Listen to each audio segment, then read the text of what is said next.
know, regular show is anything but regular, and that includes its animation style, from hand-drawn to digital animation and even anime references. These are all the times regular show changed their animation. Before taking a look at the actual show, we can see a time where Mordecai and Rigby's animation were no longer 2D. We get a very cool Easter egg in the R-rated Adult Swim show Off the Air.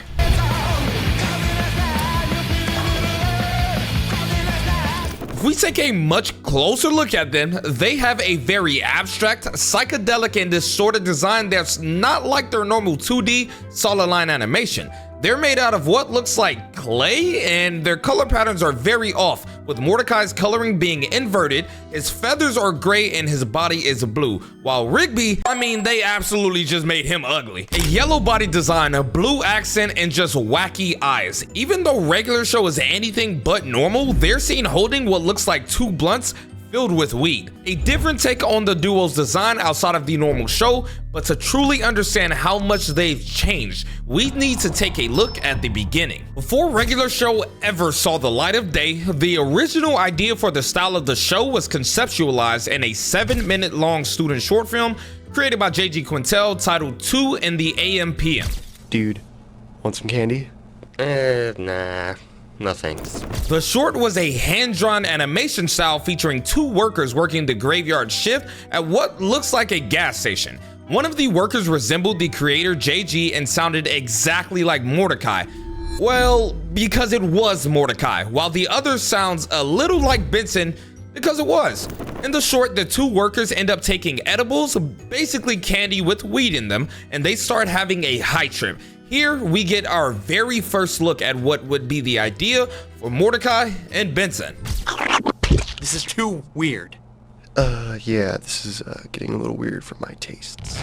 This one short, with its goofy ideas based on a simple concept, would be the groundwork for the regular show series in its animation direction.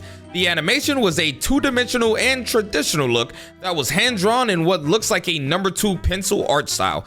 The line work was rough and sketchy, which was pretty common for a student film. We even see more iconic characters such as Pops in the creator's early work titled The Naive Man from Lollyland. But this isn't even the craziest part. As we start moving down the list, these animation styles redefine the series as a whole, especially the very first episode of regular show, pilot episode. In the very first concept episode of regular show, the pilot, we get a very undefined art style compared to what we see in today's finalized version. We see exaggerated movement from both Mordecai and Rigby, from their arms to their body to even drawn lines in their eyes as they pour milk. We see washed out and faded colors that aren't as bold as final episodes aired on Cartoon Network. If we take a look at the back wall, we can even see the line work is similar to the line work in early concepts of J.G. Quintel's Back in School. This is the only clean spoon left, dude. Let's play punchies for it. Okay, me first. Each episode of regular show was first made on post-it notes, with full-length episodes ranging from about 4 to 500 notes long. From what we see in the pilot episode, it looks like they took the post-it notes art concept and just simply added color to it. Two ties.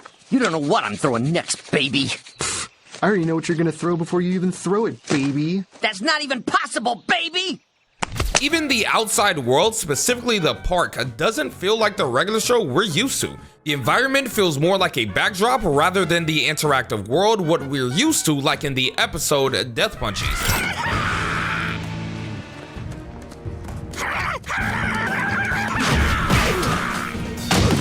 Oh no, bro. But wait. They were in their Amazing World of Gumball too? Yes, in the early episodes of the Amazing World of Gumball titled The Boredom, we finally get a small crossover between Gumball and the Park Gang. Blink and you'll miss it. In this episode, after failing to cure their boredom, Gumball and Darwin go home and start staring at their clock. As they're doing that, we can look out of their window and see multiple Cartoon Network cartoons, but the best one of all is regular show with a similar but different art style. High five goes ride the whip. High five goes ride the horse. The over-exaggerated art style in regular show is sometimes used to tell a really compelling story. So let's take a look at when regular show became an anime. In a special episode titled Brilliant Century Duck Crisis, we see Regular Show take on an anime-inspired art style within the first couple of seconds within the episode, like the brand new title card.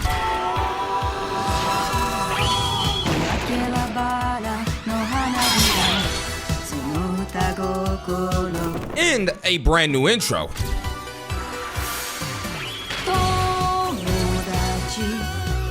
Within this episode, we have a dramatic art style shift as well as a tone change that blends with the regular art style the show usually has.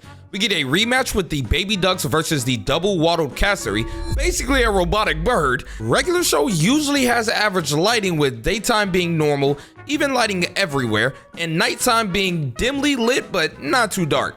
Within this special, we get intense lighting effects, glowing highlights, and detailed facial expressions. Looks like we're gonna have to force your hand to sign!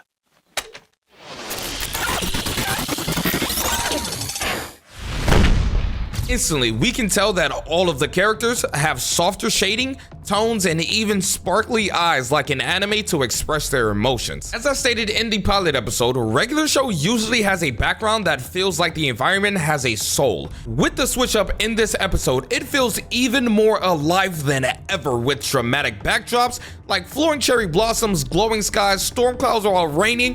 The animators were in their bag. We talked a lot about Regular Show's line work being a bit rough, nothing too crazy in the early iterations of the show. In this episode, it's easy to see certain scenes, line art becomes more intricate. Things like hair, clothing, and even teardrops are much more detailed.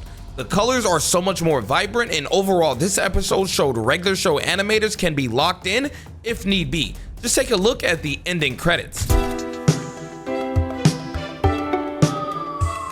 But this wasn't the only time where the animators decided to switch the art style mid-episode. Let's take a look at the episode A Regular Epic Final Battle Part 2. In the second part of the season finale, we see a massive upgrade in quality compared to when the show first aired.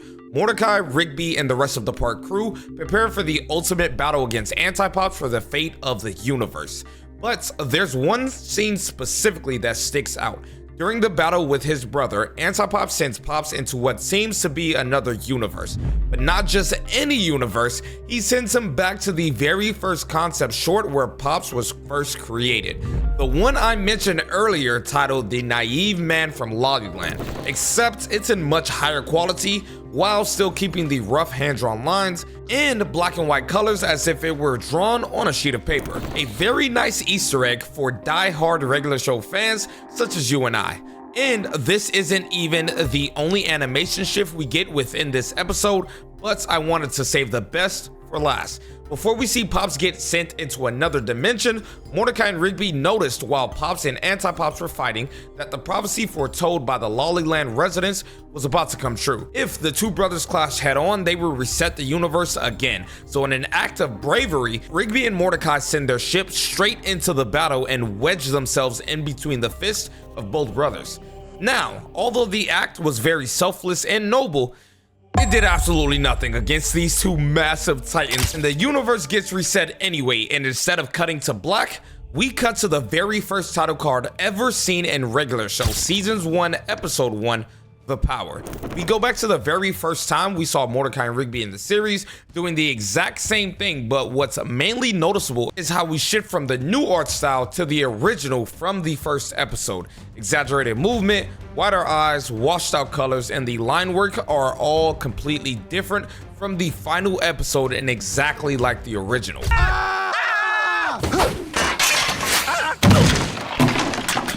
Then, when Rigby of all people starts to remember everything they've been through, we see the new art style return again, meaning the artists within the show use the original episode as a storytelling device, while also using the flashback as a way to bridge the new animation with the old one. We see this in a side-by-side comparison of Mordecai's character only minutes apart from each other. This episode had a very great Easter egg and callback to when the show first became a concept and when it first aired. Mordecai and Rigby are the duo that are pretty much known for going on crazy adventures.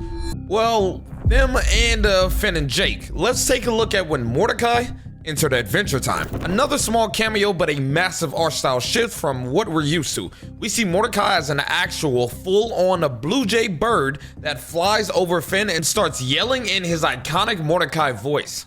My name is Ted.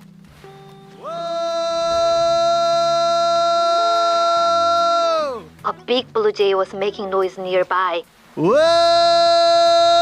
As we can see, Mordecai does not have the same art style as he does in the original show compared to when he showed up in the Gumball universe. He's in the actual blue jay, and they put a little weight on my boy. But let's take a look at when regular show received the most massive upgrade in animation it's ever seen. When regular show the movie was greenlit, it already had a bigger budget for animation than the regular show episodes, as most movies tend to have, with one episode of regular show costing hundreds of thousands compared to the movie's budget of $3 million. We've seen this before in other shows such as The Simpsons, with their regular episodes costing around $2 million, around the time their feature-length movie, The Simpsons Movie, released with a crazy budget of $75 million. Spider Pig, does whatever a Spider Pig does. Can he swing from a web? No, he can't. He's a pig. So, since the regular show movie was met with this massive budget, artists had more time to allocate towards animation. If we look at the animators and artists credited on the movie, we see a majority of them are the same ones who work on the episodes. Within the movie, we see blends of hand-drawn 2D animation mixed with digital effects. The lighting is more refined, the colors and contrasts are more deep compared to any episode or special, and even though the line work is a lot similar to what we see in the final seasons, it seems even better within the movie because the characters move a lot smoother in between animation due to the frame rate, and they are a lot more detailed. Even the world around the park crew has so much more texture, realism, and overall immerses you more than the regular episodes ever could. So far, we can tell that Cartoon Network loves its crossovers. So, as a final bonus, here is when regular show was in the OG TV show, Mad TV. In season 1 of Mad, we can see Mordecai and Rigby doing what they do best, causing chaos to the highest degree. Come on, Mark. This is our time. Yeah, but speed it up, because in a few minutes, it'll be our time. Security, have them removed. You know what I like about you, Sean? You make me seem funny. But as we can see, their designs are completely different, with the duo looking like they've gained weight. We've seen a lot of different art styles throughout this video. This might be my favorite. If you remember any other time regular show switched up their style, feel free to comment down below, and while you're down there, smash that like and subscribe button.